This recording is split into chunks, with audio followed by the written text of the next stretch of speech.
Today, we're gonna build and test giant LEGO boats. From a massive aircraft carrier that launches mini jets to a working LEGO raft, I'll try to actually survive them. Up first, I'm gonna build Noah's Ark out of LEGO. And then test it in an actual flood simulation to see if it can withstand the elements. I've never built a LEGO boat before, so we'll see how this goes. So the plan is to build up a giant LEGO Ark out of bricks and stuff that's around 196 LEGO studs long. And then I'm gonna fill it up with a bunch of animals, 2 of a kind, and basically throw it in the pool to see if it'll work.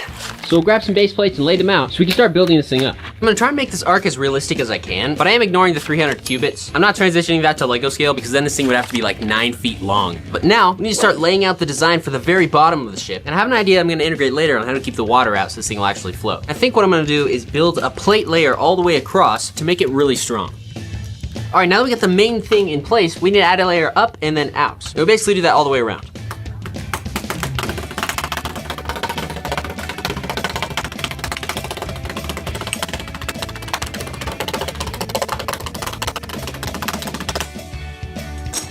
Look at that, there we go. Now what we're gonna do is add a layer of Technic bricks on the inside. This goes all the way down the spine and it becomes the new spine of our boat. Notice how it sticks out vertical? That means it's strong.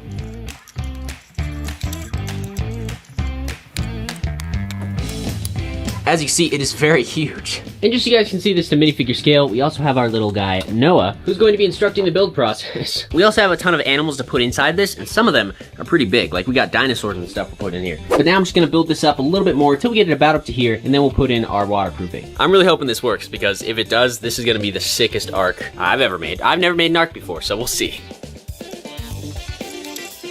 So what I've been doing is basically making a plate. I had to use 6x6 plates here because I needed to come out that far on this first one. So now we lock it across here, and then we'll have to lock everything in to these braces. But it's going really good. So what I realized before I started putting bricks on is that this is gonna fill up with water really quick if it's hollow. So I need to make it as full as possible. So I'm adding like plates, because I think one of the prerequisites of a boat is that it doesn't fill with water. So the more plastic in here, the better.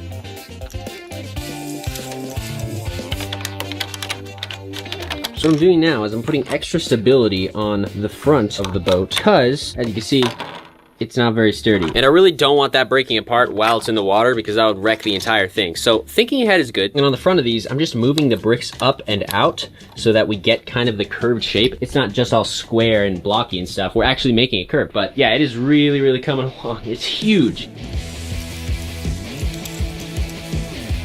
So as you can see, we've come a very long way on this arc. The problem, however, is that the edges are starting to bow out. So I need to get recertifying pieces in there ASAP, which means now we can actually install our layer of plastic or saran wrap to actually keep it waterproof. Now I think this will work really, really well. I think it'll stop enough water from getting in to where it'll float. And now we just pat this down and put the recertifying layer on the inside. I don't know if this will work, But it's worth a shot because I want this thing to actually float. Look at how much more sturdy this side is compared to this side.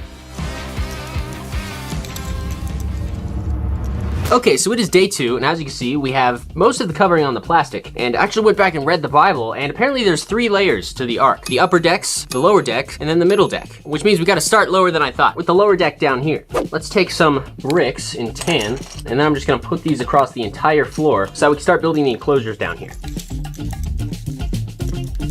So we're just continuing to build up these side areas. Literally so many bricks. I don't know how many bricks this is gonna be, but probably around 8 to 10,000 because there's so many layers of different things. This is one of the biggest things I've built so far. And I think for the enclosures or stables, we'll just do a line of 1x1 bricks. And on top of that, we just use a bunch of 1x4 bricks. Boom, check it out. There's 2 enclosures right there. and then we just gotta do them all the way around here. And then for the animals, we have a bunch of them here. We start assembling them and putting them on the bottom layer. Starting with this T-Rex. And you may be wondering, how come there's only 1 T-Rex? Actually, there's 2. There's a little baby T-Rex right there. And that's kind of how I cheated for some of these. I bought the baby versions, because it'd be really hard to fit 2 adult versions of some of these creatures. But now that we got the T-Rex here, we can add water and food and start putting in the next ones. Don't ask me how they fed the T-Rex. Not for me to know, I guess, because I have no idea. We can add our sheep. We got some penguins.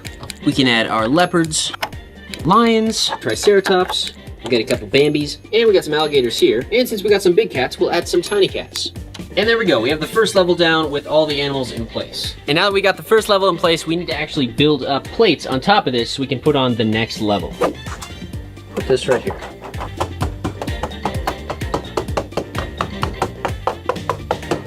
Cool, so now we got the plates in place. We can just kind of cover up these back areas, add some stairs right here, and then we'll build the enclosures and details for this middle floor and add one more up here, which is where Noah will live. We're also going to build a roof up here using these base plates, and we'll put plates on top of them. I'm not sure how the rain thing's gonna work, but we'll cross that road when we get to it.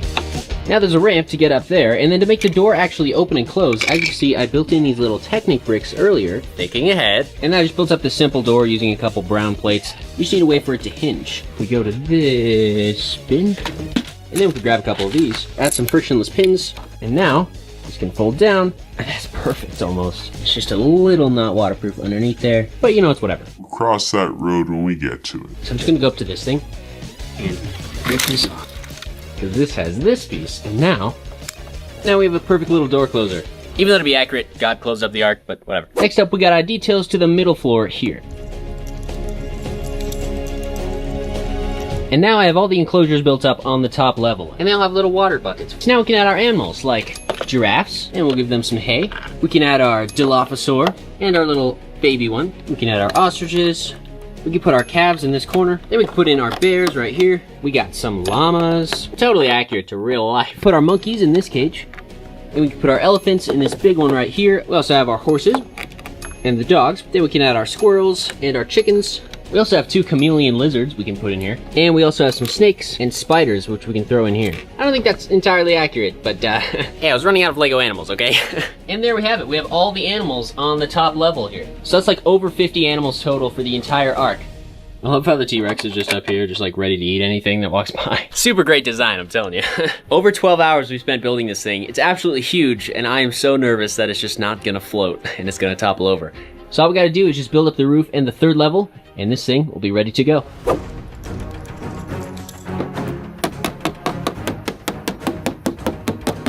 And now, as you can see, we have this plastic under this here, so the water will not leak out. However, we should add a couple little exit ports for the water so it can roll off. So I moved the ark off the table real quick because we need to build the roof. And since the roof has to be so big, my thought is we use base plates as a base and then put a layer of saran wrap in between and put our layer of brown plates so it looks like it's wood. Hopefully we have enough brown plates.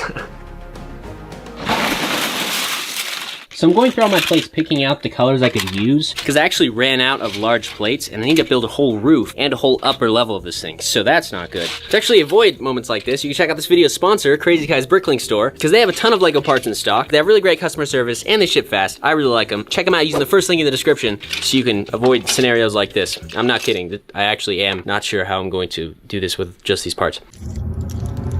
Put our saran wrap over the top like this. We don't want a bunch of water getting in there. And then connect both sections of the roof on top of this. We use some of these little hinges and just put them up here.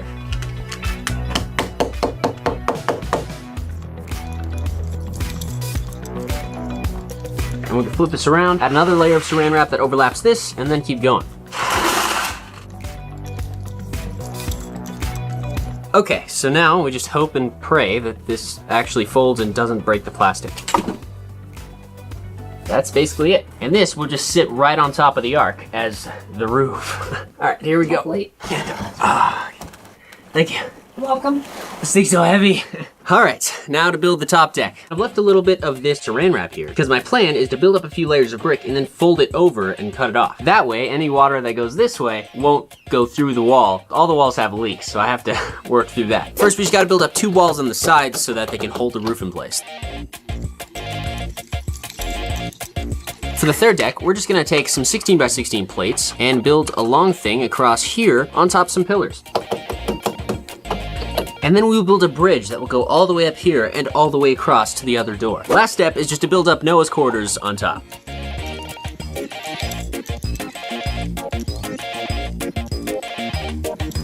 Okay, I just finished it after over 18 hours of building, and here it is. As you can see, we got the top deck, the home of Noah and his sons. I only got 3 minifigures because I couldn't find enough beard pieces, okay?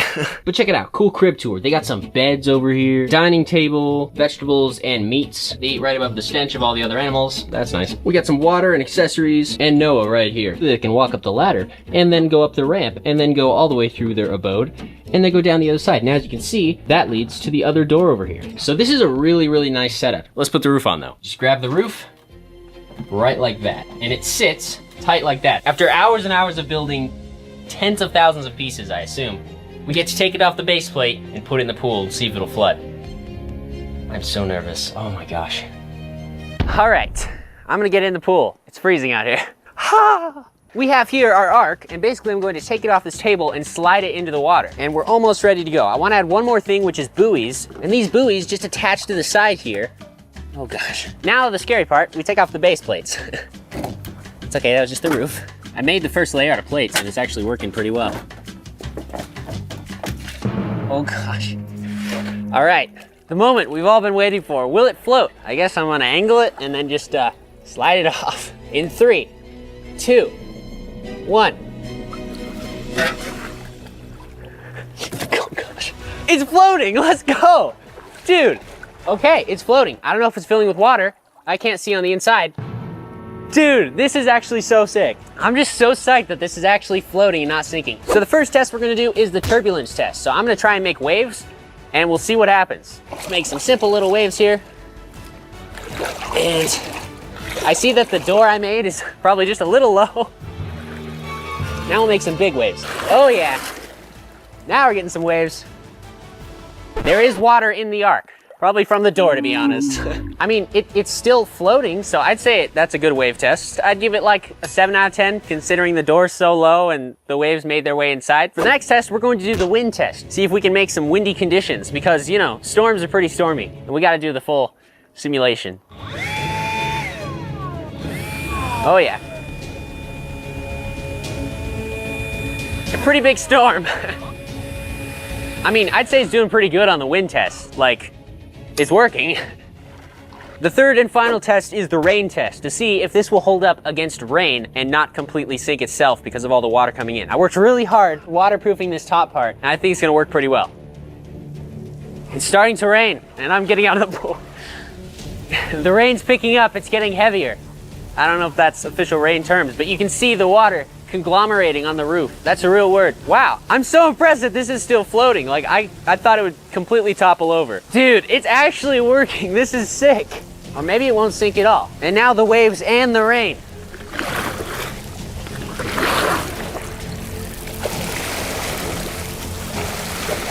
I'd say that that's an absolute win. Dude, really? I didn't even need those. Let's go. Man, it's not tipping over. We built an ark. I think the animals survived too. Let's give it a check here. Okay, so it's full of water in the bottom, but it's still floating and only the animals in the bottom drowned. So, you know, the giraffes and the elephants and stuff, they're all still good because they're the highest up. Today, I'm gonna build a LEGO aircraft carrier and then test it out to see if it can actually work in the water. I've only built one other LEGO boat, which was the Noah's Ark build I did, and that one filled up with water pretty quick. So we're gonna have to do a bit better this time. The plan is to build a 5-foot long LEGO aircraft carrier with a hangar inside for storing aircrafts, a catapult launch system, and even propellers to actually make it move. The first step is to start building up the whole of the ship to be waterproof.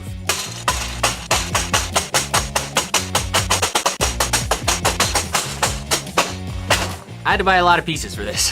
So I'm gonna lay down the first few layers on these base plates, and then we'll have to taper it out and up from here. This brings us to our first problem, which is these cracks in between the base plates. The thing about LEGO is that they're not exactly watertight, but I do have a plan for how we might be able to fix that.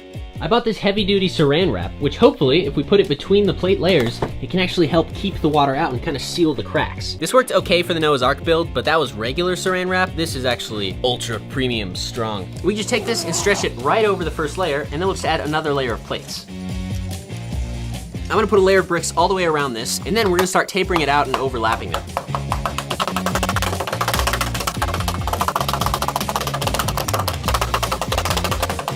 And the goal is to overlap each one of the bricks so that none of them are like stacked right on top, because it makes the gaps bigger. So we're gonna start by building up tall layers and then transition to shorter layers. We're gonna do that at a larger scale, but that's kind of shape we're looking for. We just gotta keep building this up until we get high enough to where we can add the propellers, which are gonna make this thing move.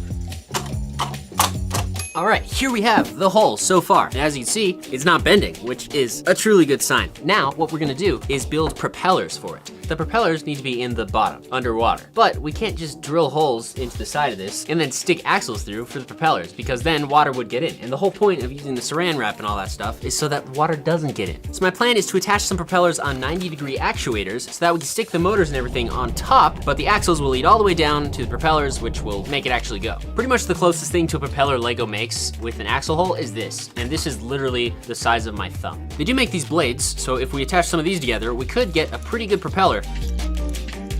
All right, we have our finished propeller design. Now, I know what you're thinking. That is really looking complicated. I don't know what's happening. Also, you're spinning it around. We basically just had to angle each one of the propellers and then hold it in place with these pieces here. So if we grab our motor and our battery box here, will it work? I think we need to actually test this underwater. Maybe they'll start moving, let's see. Oh, we overdrew the motor already. This is good news. Or no, it's not. This is news, we need a gear ratio. Would you quiet? Now we've added a small gear ratio here. Let's see if it works. Oh wow. Dude, this thing. What's happening is the motor is sensing that too much power is needed, so it shuts off because the water is slowing it down. I'm thinking if we just remove one of these guys, that might be enough because that's a lot of power. Nice. Okay, it shut off again. Well, at least we know that the propeller works. Now we just have to figure out the gear ratio and the system that's gonna make this go underwater instead of having the motor level with it. So that's underwater. So now that we have a working propeller design, I'm pretty sure, my plan is to use these little 90-degree thingamajigs. And if we attach two of these like this, we can make it actually spin at a 90-degree angle. They're gonna sit right about here, but I can't install them because clearly the walls aren't high enough. I'm just gonna build up the walls a few more layers until we get to the area where we're gonna build the hangar. And now, we just kind of start at the bottom and then work our way up. Dang it. I was trying to move a brick and I made a little hole. I'm gonna add an extra piece of saran wrap there and hopefully that'll seal it in. We got the first layer of bricks over the saran wrap. End of day one building this, and my plan tomorrow is to add another layer of saran wrap because As you can see, I was a little short in the measurements. So yeah, now we just gotta build up these walls higher. and we'll be good to move on to building the hangar. For the floor of the hangar, I'm gonna use a bunch of tiles. I think if we hammer these down, that'll really seal the floor. That is gonna be really strong. That's an issue. The thing about adding the saran wrap is that there's just a little bit too much space between the bricks. Obviously that's not the, best thing for this, but I think sacrificing that is gonna help for the waterproofing, so it's worth it. So I just gotta finish up the floor and then we're gonna add an elevator that actually works to raise the jets up to the top. This thing is ginormous. Literally, this is already bigger than the Noah's Ark build we did. We got the inside that we can detail. I just added some plates and tiles to the ground, and I did like 3 or 4 layers of the saran wrap in different places. Now I built up these walls here that'll be 4 thick. It doesn't have saran wrap around the top part. But I think I have a genius way to kind of soak up some of the water that'll leak in. I sliced up SpongeBob into 30 different pieces. Actually, I just bought a bunch of sponges, and these will go inside the walls, and hopefully any extra water that comes in will just get soaked right into the sponge. It'll also keep the ship super clean. Sorry, I think that was my last sponge joke. You're good. Dude, perfect amount. 32 sponges, and that didn't make it much heavier. We're gonna weigh this guy. What does it say? That's it? You strained yourself a lot to lift that. This is how you lift this. I also want to put an elevator in this that the jets can go onto, and that'll raise up so it'll be flush with the top of the surface. They actually have these giant elevators on the aircraft carriers, and it's pretty cool. This will be our elevator. So my plan is to put this on 2 pulleys that'll be controlled by these 2 motors, and it'll basically raise it up and down. The problem is this is gonna be really fast, so let's grab a worm gear. This thing has a gear ratio actually built in already, so hopefully this will make it go just a little slower. Let's try this. There we go. That's very elevator-y. We just gotta find a way to mount the motors to the base. There we go. Now that we got the basic mechanism, all I gotta do is install this in the hull of the ship, and ideally it'll work. Hey, it's working, let's go. Uh-oh, well there's one issue. So it just needs a little bit of fine-tuning, but the idea is there. And then so this is level with the top, I'm just gonna put a layer of bricks on it, as well as a ramp right in front so the jets can actually get onto it. There we go. Look at that. Cool. Next thing we need to do is build some jets for the hangar and the interior. Here we have our fleet of fighter jets done. You can see I got a little dude for scale. That's the size the people are gonna be. I also built a Black Hawk helicopter and a little shuttle to get people from A to B inside the aircraft carrier. We just gotta finish decking out the hangar with all the living spaces and stuff where these are gonna go. And now we've completely finished the interior of the hangar. We have our engine room right here, a nice cafeteria with some round tables, and then moving over here we have our living quarters, just a lot of beds. Building stuff in mini scale presents an interesting challenge, but it looks pretty good in my opinion. Now we need to build the top deck, which is going to have a system for launching jets. And since that's the most important thing, I think I'm gonna build that first. So basically what we need to do is build a simple catapult that can shoot one of these jets. And so on the bottom, as you can see, I've added some of these nice little rounded plates. And what these allow us to do is actually build a track for it so it doesn't go right or left. All right, now that we got the base built out, we just need to build a sled that will actually push the jets across. So I have some elastic. I'm gonna do something similar to what I did for my crash test simulator. So when you stretch it back and put a pin in it, you can just let it go and it'll snap the thing forward. And here we have it. It looks like a little plane, but this is gonna work. I just gotta install the reverse part of the track on the bottom that'll hold these little things. All right, so this is what I came up with. As you can see, on the bottom, we have the sled. Right now, the way this works is the Technic bricks inside of this have a little hole. You just stick this right through the hole. Oh gosh. Eye protection. Then we just want to push it back into the butt of the sled, and boom. All we have to do is pull this little temporary pin right here. This thing is perfect. Now we just need to take one of our motors and build a little release mechanism that will pull the pin out for us. Watch this. That works. Push this guy back, locks in, and you cannot move that. And this is just a pretty simple rotational linear actuator mechanism that just works like this. We have a radar gun. We're gonna see how fast it actually shoots. I want you to put it right here so it doesn't hit the lens. I'm scared. Get me. Here we go. Oh, sorry. 16 miles an hour. I worked out. Broke my wrist. Sorry, dude. 18 miles an hour. This thing shoots pretty fast. Check it out, I even built a heat shield deflector. And that's just built using a linear actuator and this little 90-degree thing here. It just pushes it up like that. Now that we got the release mechanism complete, we can actually install this thing on the top of the deck, which we need to build as well. We're gonna need a lot of these plates. Okay, so I'm gonna line the outside with these plates, and then we'll come in with some tiles and structure to kind of sandwich them between. And then as you can see, we'll take our launcher and put it right at the front. This thing is ginormous, oh my gosh. Now we just gotta add some bevel pieces, like these little wedges, to the corners, and then really just lock all these pieces together. I have them tacked together, but that's not gonna work, so.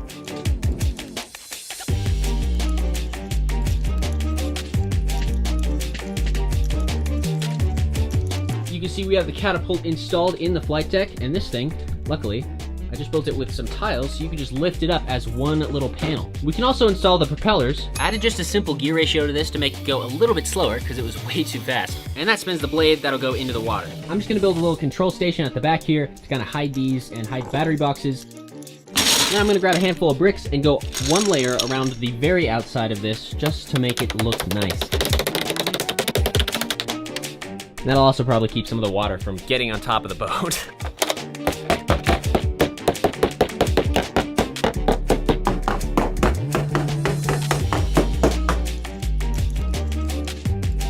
I want to add some parking lines for the planes on top, and so what I'm doing is building in these little jumper plates to the tiles. If we put them in just the right layout, we can actually add tiles on top and it'll snap together at an angle. Check it out. Just kind of a cool technique if you need to build tiles at an angle instead of having everything be flat. The last thing we have to do is just build the control tower right here. We have these two cables that are gonna go into a battery box, and this should be the last of our motorized things. We just have to hide this in the control tower and add a bunch of dishes and radars and stuff that makes it look like the actual one on the ship. I'm just gonna ad-lib this because I have no idea what's on a real control tower, but it looks like there's some rooms and then some dishes and things that branch out, so we're gonna go with that.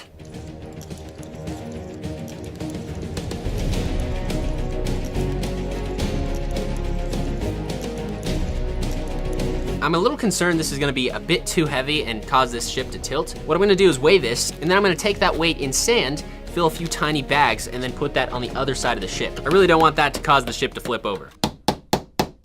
It's done, you guys. We are finally ready. We can take it to the water and test it out. I have no idea if it's gonna work, but really hopeful. Let's get this thing loaded up. All right, guys, we're here at the pool. We have the aircraft carrier. This thing is huge. It took 22 hours to build, and we're finally gonna test it out. I'm gonna test this launcher before we actually put it in the pool, just in case it doesn't float.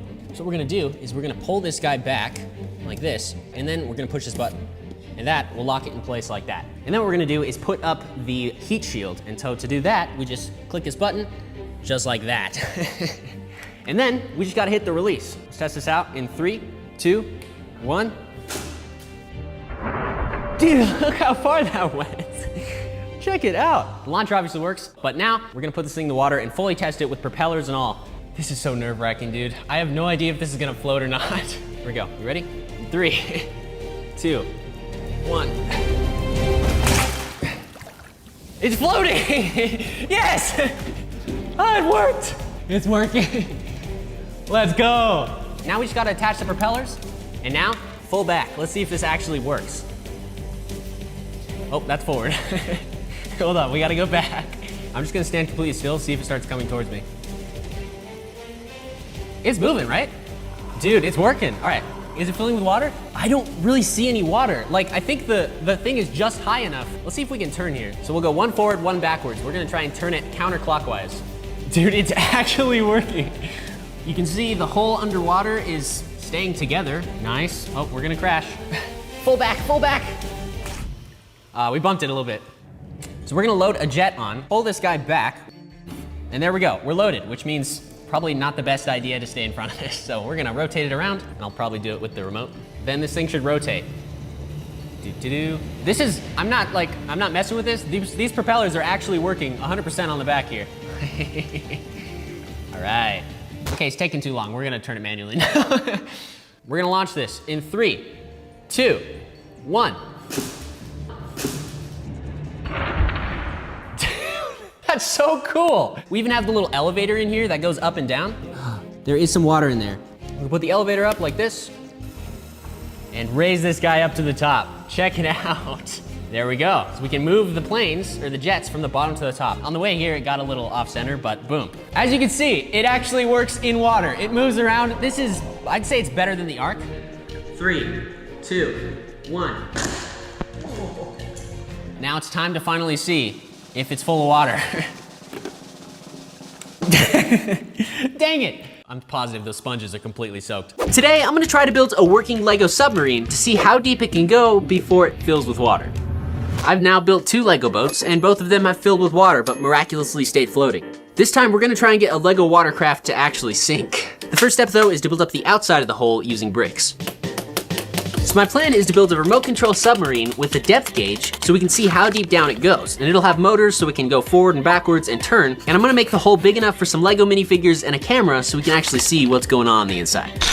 But to make this whole submarine expedition even possible, we're gonna need to overcome 3 major engineering obstacles. Number 1, Legos aren't watertight. When you build Legos together, there's some really tiny tolerances between the bricks that are just wide enough to let water drip through. I've learned this the hard way multiple times on multiple Lego watercraft. In the past, we've already tried putting saran wrap between 2 layers of bricks, which doesn't really work because the bricks just end up tearing the saran wrap. But there is one other option for this, which is to build a box and then put Lego stickers around the seams so that the water can't get in. And I'm pretty sure if we do that for the inside of our hole, that should be a good enough solution to keep the electronics dry.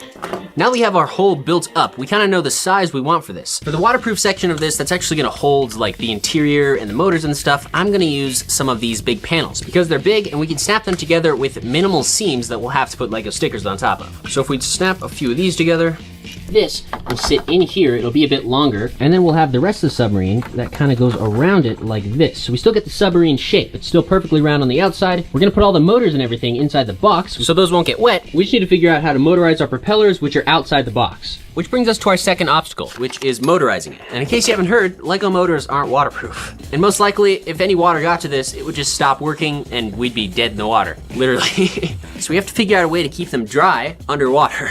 To fix this, my first idea is to build a pneumatic motor, which will pump air through these little watertight tubes out into where the propeller is on the outside of the submarine. Because if you think about it, the only thing that needs to be waterproof are the motors and the batteries. And I think we can have these floating above the surface on a really long tether, because we're gonna have to get power and controls to this anyway. To build a pneumatic engine, it's actually not as hard as you think. We have one of these things called a pneumatic actuator, and this thing is like a little piston with air and 2 outlets right here. So all we have to do is figure out how to make this open and close a bunch of times to create airflow. And to do that, I'm gonna use a gear like this, and then we just thread that through there. Boom. Now watch this. When we turn this on, it opens and closes the actuator, which means we're getting airflow through both of these tubes. So what I'm thinking is if we take 2 Lego tubes like this, we put one on this side, one on this side, and we attach this to a second actuator. The idea is that these tubes will be able to go through little Technic holes and be completely sealed inside of the little waterproof box. Now, we'll get airflow. Hold on, I got this. See, we got a little bit of movement. Clearly we need to come up with a little bit of a better generator design because this one is extremely inefficient.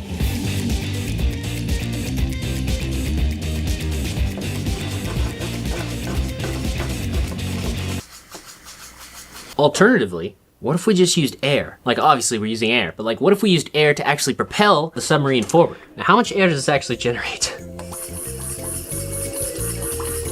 Not a lot.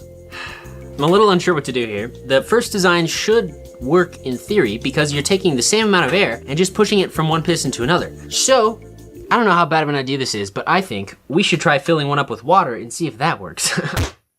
So I've done some experimentation and research, and I found this piece that LEGO used to make, which is a boat propeller. And this thing is completely waterproof. All you have to do is twist the bottom and it turns on. And this actually goes pretty fast underwater, so I think this would be perfect to propel our submarine. It also has this steering mechanism, which is just a rudder, and when you turn it one way or the other, it will actually tell the jet which way to go, so we can steer the submarine. So we have to figure out how to use pneumatics to turn this, to start the propeller, and to move this thing back and forth. So what we need to do is create a pneumatic motor, and what we should be able to do is build up enough pressure that when we release it, it will open up this thing. I'm gonna try and build this thing up to be a little bit more compact, and add a few more pumps to it so it'll build up more power. All right, guys, I've biohacked this thing, and I am proud. Watch this. All we have to do, turn on the motor, then we can flip this nozzle, and that will turn it on, and then we can just flip the nozzle back, and that will pull this up and turn off our motor. Let's go. The only thing about this is this thing is way too big, so we need to really optimize this, make it small, but also powerful enough to actually run this whole thing. And then we need to add one more of these little pistons right here so the submarine will turn. Guys, I did it, check it out. You just open and close this thing and it turns the rudder. But this doesn't require a constant flow of air. This just needs one motor and one little cam to turn this thing. Now that we have the basics of our mechanics and our pumps built up, we need to actually create the waterproof box that's gonna sit inside our submarine. I'm trying to think of how I can fit everything I need inside this box I'm building. And so basically I'm extending our sub just a little bit. I extended it 6 studs, so theoretically we can fit this guy, which is now longer, inside of this, and we'll have a lot of room for hopefully everything we need. And that's gonna include room for minifigures and a camera and a light so we can actually see what's going on in the submarine. I just have to upgrade the base a little bit to accompany it, and we can add everything in. And with that, we come to obstacle number 3, making this thing actually sink down in the water and rise up using remote control. The way they accomplish this on real submarines is with what they call ballast tanks, which actually fill with water to increase the weight of the submarine so it becomes negatively buoyant and sinks to the bottom. And then when they want to come back up, they just pressurize those tanks to release the water so they can rise to the top. To build the ballast tank, we're gonna use a syringe so that we can just suck in water to increase the weight and make it negatively buoyant. And I want to shout out Brick Experiment channel because he made a Lego submarine a long time ago with a syringe as the ballast, and that was really smart. So what we can do is take a piece like this Lego train wheel and put it right there and kind of sandwich it in between there, run an axle through so that we can connect this to our actuator. See, check it out. And now we can open our syringe and suck in water. I'm gonna clip off the end of this and then feed a pneumatic tube through, and that'll go to the outside of the submarine so we can actually suck in water. Oh yes. I don't see a lot of air bubbles in there. Really, not any. That's as much water as we can get in it. So we might need one more of these. No, we barely have room for one of these. We need to see if all the stuff fits in this box. Starting with our camera, which we'll put over here. And then we have our propeller right here on the back. These tubes will feed into the box to our generator, which we can put here. Then we need our steering generator. To power the steering for this thing, I'm just gonna hook up a pneumatic actuator to a motorized actuator. And then if we spin that, it'll translate into this, therefore pushing the air and turning the rudder. You might remember that switch we were using earlier to turn the motor on and off, and this piece is just connected to that. It's a motor, and so it just switches it on and switches it off like that. And it has 2 little stoppers so it doesn't go too far. Since we don't have room for another one of these, we're gonna have to just go with this much, and then we're just gonna make it equally buoyant. So that way it'll just take like even a penny on top of it and it will sink down. So we got 4 tubes that need to come out of this. So I'm gonna grab some of these Technic bricks, and then we're gonna take our pneumatic tube, and if we thread this all the way through and pull it really hard, it should create a watertight seal. Now we have the waterproof separation between the generators and stuff and the propeller that's gonna be outside of this box. Now the tough thing is we have all these wires. So all these cables come through here. Now that is not watertight. This is the only place on the boat we're gonna have to cheat and use a little bit of glue. I found these little Lego Marines, which will be our minifigures. In this room here, we're gonna have a camera and a light. So I'm gonna put a few minifigures in a simple little control station so we can see if they'll make it through the end. Here we have our waterproof box, but it's not exactly waterproof yet. So we have our Lego stickers, which were kindly sent by Crazy Kai's Brickling Store, the sponsor of this video. They are super awesome. Literally sent me like 20 packs of Lego stickers from a set. Crazy Kai's Brickling Store has a bunch of new and used Lego parts and minifigures and stickers. I've really liked their store for a while because they ship really fast and they're super nice over there. So if you do want to increase your Lego collection, click the link down in the description. So we basically need to take these, and I'm gonna avoid doing this section here because this needs to pop off so we can actually access the camera. But the rest of this box around the edges needs to be stickered over the little cracks so that no water seeps in. I'm super hoping this technique will actually work, but we got a lot of stickers, so let's get sticking.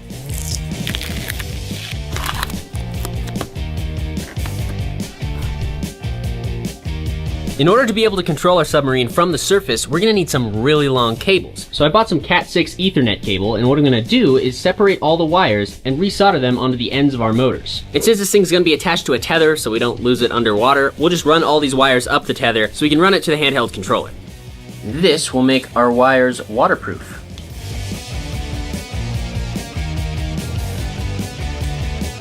Now that we have our box waterproofed, we can put that on top, and then we just need to build up the rest of the walls for the submarine so we can actually put it underwater and test it out. Another thing I have to add into this is what's called a depth gauge. This goes on like a scuba watch for scuba diving, and as you can see, I've built in this little window here. So we turn on the light, we can put this depth gauge facing in like that so we can actually see it from the inside camera. And then we're gonna have this light here, which will turn on and face outward. Hopefully with the 360 camera we're gonna put on this, we can actually see where the submarine is going, and it'll just look cooler. I'm a little worried the weight will be off for the ratio here, but we'll see if it works and then go from there, I guess. Pro tip, don't be worried about something until it actually is worry-worthy. And now we just gotta keep building up the walls until we get to the top.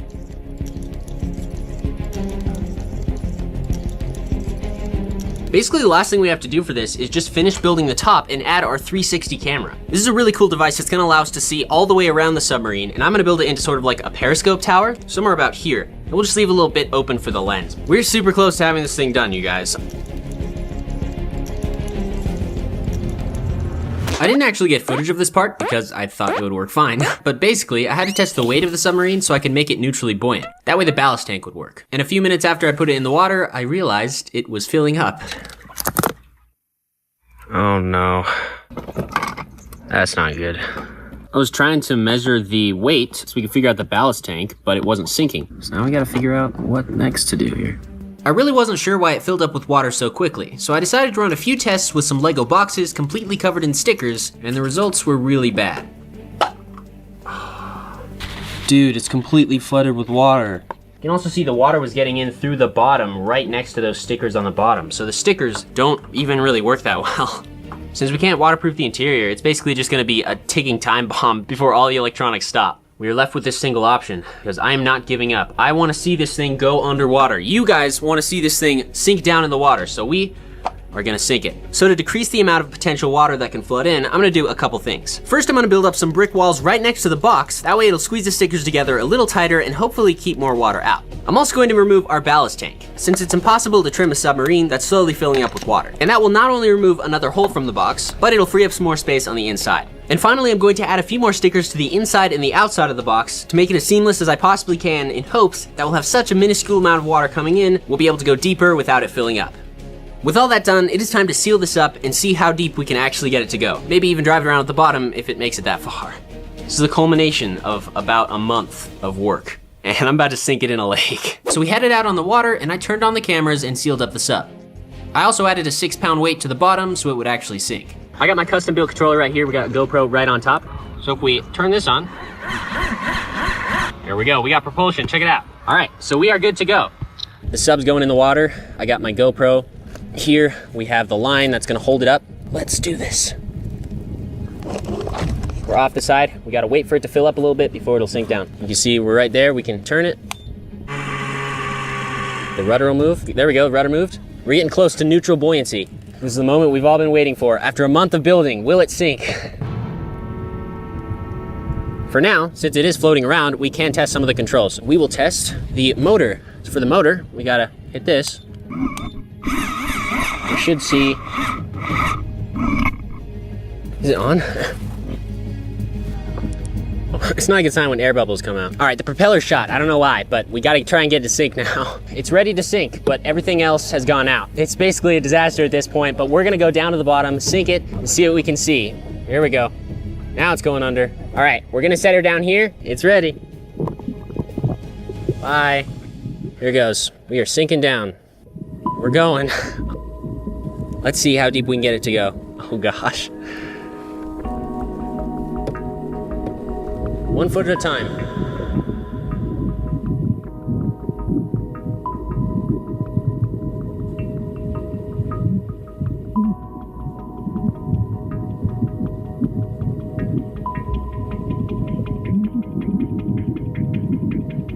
I can't feel when it hits the bottom. It's still going down.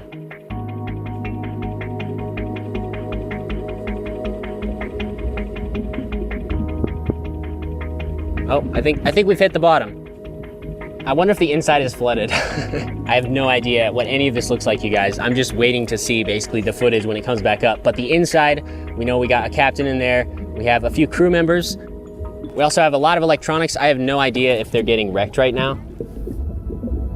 I don't know.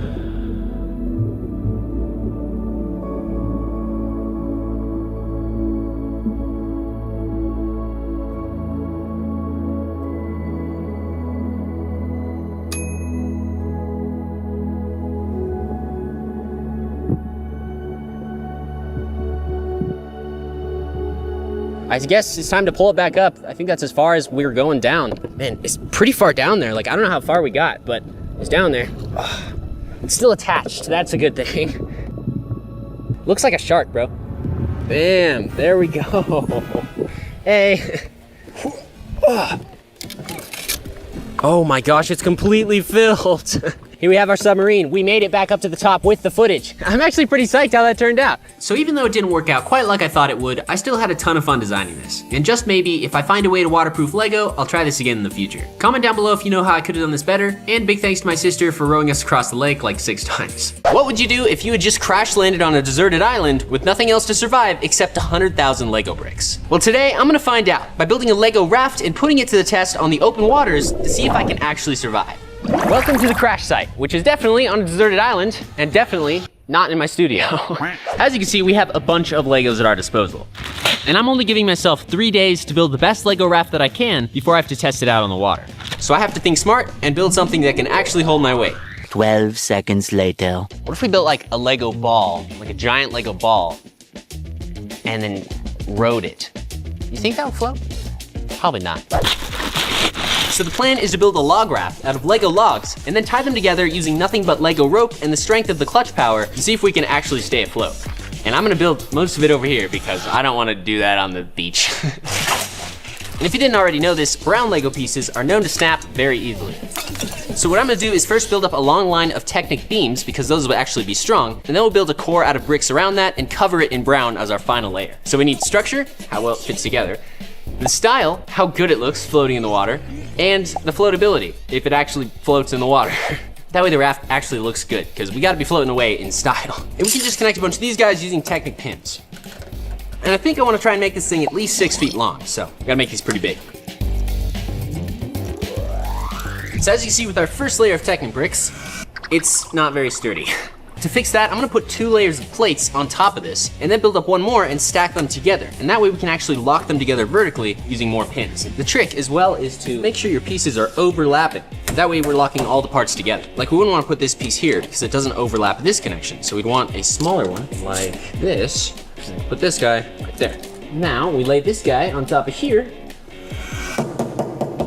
This is a lot sturdier, as you can see. You can also see here I've added a few plates that stick out, and that's because we're gonna need to attach the cross braces later. So I'm gonna add some little Technic pieces just to sturdify these even more. And then one more layer of plates on the top of this to really sandwich it all together. Now that we have the core of the log built up, it brings us to an important point. How do we know what's gonna make our raft actually float? The basic rule is, in order for something to float, it has to weigh less than the volume of water it displaces. And this is actually called buoyancy. To better demonstrate how buoyancy works, I built this little box here, and if we take this solid block of Lego, you can see we can completely fill the space inside the box. And since this box is the same size as this area in here, we know that this is the volume. And this block weighs 4.3 ounces. So now if we just fill up this box with water to the same level as before, and we weigh that, 10 ounces. We now know that Lego is lighter than water, which makes it positively buoyant. Meaning if we drop it into a body of water, it floats. Whereas something like this rock sinks to the bottom. And the reason I knew that would sink is because when I filled up that same box with rocks, the rocks weighed just a little more than the water, which makes them negatively buoyant. Now the question is, if we put enough weight on this guy like this, will we sink to the bottom, or will there be enough buoyancy to be able to float on it? Since I don't really want to calculate that, we're just gonna test it out and see if it works, because that's the whole point of this video. For our logs, we're gonna add several layers of bricks to actually bulk them up so they'll be completely solid. And then on the outer layer, we'll use brown and tan to actually make it look like wood. So we just gotta start by putting a bunch of bricks on here.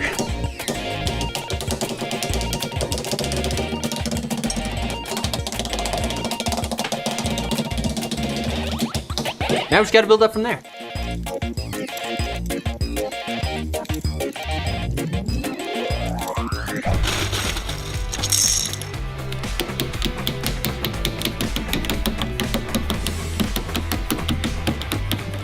So one of the tricks in building things to be sturdy, or stable, is actually trying to overlap all of the bricks by more than one stud. For example, right here you can see our last layer. Some of the gaps are like here and here. So what we're gonna do is overlap this layer so that each brick covers 2 bricks on the bottom. Kind of going with that running bond pattern all the way across. Another really cool trick when you're locking pieces together and you switch layers, so you go up to the next layer. Since I know for a fact that every one of these layers beneath this uses pieces that are divisible by 2, for example 2x4s and 2x8s, so I know that if I start on one end with a 2x4 and I offset it by 1 stud like this, so it's splitting the gap right there, if we keep going down with these 2x4s like this, we will be covering all the gaps and locking them together. We literally don't have to do anything else. We just keep stacking these down, and as you can see, all of these pieces are now interlocked because we offset it by 1 stud. Kind of a useful tip I learned a while ago. Something that's been really helpful though is having a cross section, and this is basically what I'm building. So you can see I have the gray piece on here. That's the Technic bricks that I already built. But now that we got this ahead of time, we kind of know where the plates and bricks need to go so that everything interlocks. It'll look like a log once we're finished. I just gotta finish this red layer, and then we're gonna add a layer of green. And then we should be able to cover all that up with a layer of brown. We're fixing to get off of our island soon. We're only an hour and a half in so far.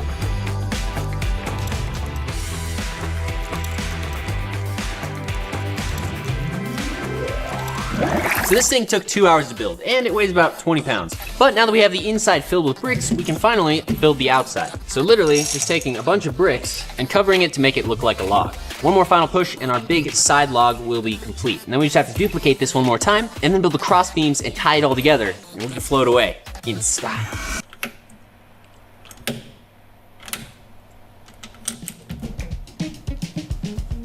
This build is gonna take like 10,000 bricks, I'm telling you right now. Here's the thing about being on an island. There's not a whole lot to do, and we've only been working for 2 hours, so we might just be able to get off the island by the end of the day. Theoretically.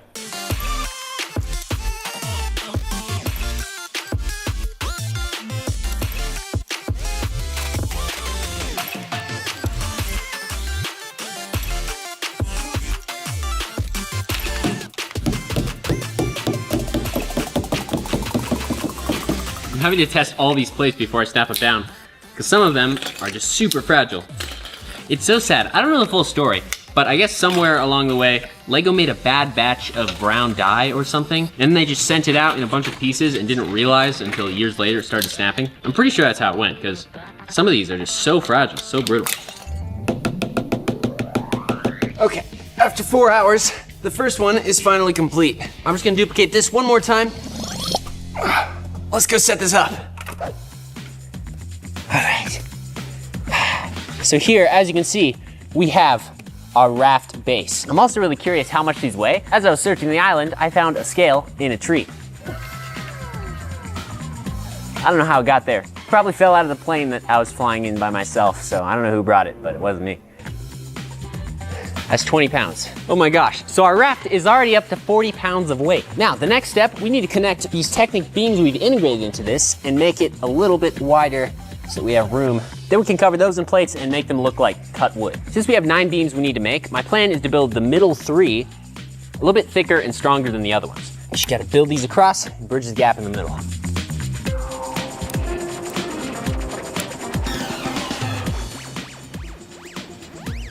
That's as far as I can go. Okay, so I messed up the placement of the connector pieces. As you can see, I had to kind of blend them together right here because the placement just wasn't quite aligning. But other than these three middle ones, the outer ones worked perfectly. So now that we got all those in place, as you can see, it's really pretty flimsy. So I'm gonna put this up on a table and build across the three major ones in the middle, and we'll cover the other ones with plates and bricks.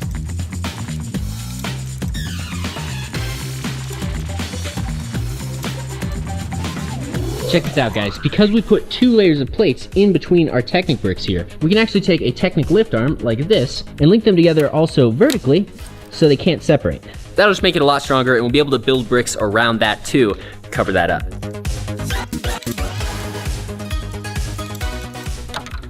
I've almost got these last couple cross beams complete, and then we just have to add the ties that go around them. Now we have all our beams going across, we need to build some rope. So I'm gonna use this string, and we're gonna take a bunch of these Lego 1x1 round bricks and just thread them through our string here to make Lego rope. I don't know if this will do anything for stability, but I'll wrap each of our corners with the rope, and it should help to hold it together a little bit.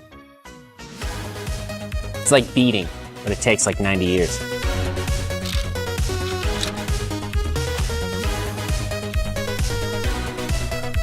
Guys, we've officially finished the Lego Raft. It's time to take it to the beach, test it out, see if it actually works.